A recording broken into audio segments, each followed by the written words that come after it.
যা আমি কোরআনের মাঝে কত আমি আয়াত তেলাওয়াত করেছি ওয়া বিল ওয়ালিদাইনি ইহসানা সাদাকাল্লাহুল আযীম। যে ওয়া বিল ওয়ালিদাইনি ইহসানা আল্লাহ তাবারক ওয়া তাআলা বলেন, ও আমার বান্দারা তোমরা শুনে নাও তোমরা এই দুনিয়াতে এসেছো আমি সৃষ্টি করেছি। কে বলছেন? আল্লাহ। আমি সৃষ্টি করেছি, এই দুনিয়াতে এসেছো, কিন্তু আমি আল্লাহ চাইলে তোমাদের ডাইরেক্ট দুনিয়াতে দিতে পারতাম, কিন্তু বান্দা আমি এমন একটি সিস্টেম করে তোমাকে দুনিয়াতে পাঠিয়েছি যেই সিস্টেমটা দ্বারা যে ওয়াবিল ওয়ালিদাইনি ইহসানা তোমার মা ও বাবার ইহসান করতে হবে, আর মা বাবার পায়রাবি করতে হবে, তাদের সাথে ফেলেছে এই দুনিয়াতে পাঠিয়েছি। সুবহানাল্লাহ। যে মা বাবা দৌলতে আল্লাহ চাইলে আমাদের ডাইরেক্ট দিতে পারতো, কিন্তু আল্লাহ বলছে না, যদি ডাইরেক্ট দেয় তাহলে আমার মর্তবা কিছু থাকবে না। যেন আল্লাহ তাবারক ওয়া তাআলা এই ৭ মাস সৃষ্টি করেছেন, ৭তম জমিন সৃষ্টি করেছেন বানার ইসলাম, কিন্তু এই ৭ মাস ৭তম জমিন সৃষ্টি করার পর আল্লাহ তাবারক ওয়া তাআলা জিন জাতিকে সৃষ্টি করলেন।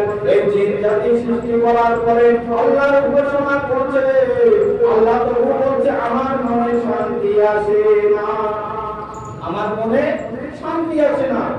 আমি ৭তম আসমান তৈরি করলাম, ৭তম জমিন তৈরি করলাম, করার পরে আমার ইবাদতের জন্য জিন জাতিকে সৃষ্টি করলাম, তবু আমার শান্তি আসে না। তাহলে আমি কি তৈরি করব? আল্লাহ তাবারক ওয়া তাআলা বলছে আমি আদম সৃষ্টি করব, মানুষ সৃষ্টি করব। এই মানুষ সৃষ্টি করলেন, এই মানুষের ইবাদতে আল্লাহর জন্য খুশিতে পার হয়ে গেল। কিন্তু জনাদার ইসলাম যখন মানুষ সৃষ্টি করতে গেলেন আল্লাহ তাবারক ওয়া তাআলার দরবারে হযরত জিবরিল আলাইহিস সালাম ফরিয়াদ করতে লাগলেন, ও কোরআন, ও মাহবুব, আপনি কি মানুষ সৃষ্টি করবেন? যে জাতিকে সৃষ্টি করেছেন কি তারাও তোমার নাফরমানি করেছে, কিন্তু এই মানব মানুষ তৈরি করবে, এই মানুষ ওই জিন থেকে আরো বেশি খারাপ হবে। আল্লাহ বলছেন, ও আজরাইল, ও জিবরাইল, আমি যে মানব সৃষ্টি করব, আমি যাহা জানি তুমি তাহা জানো না।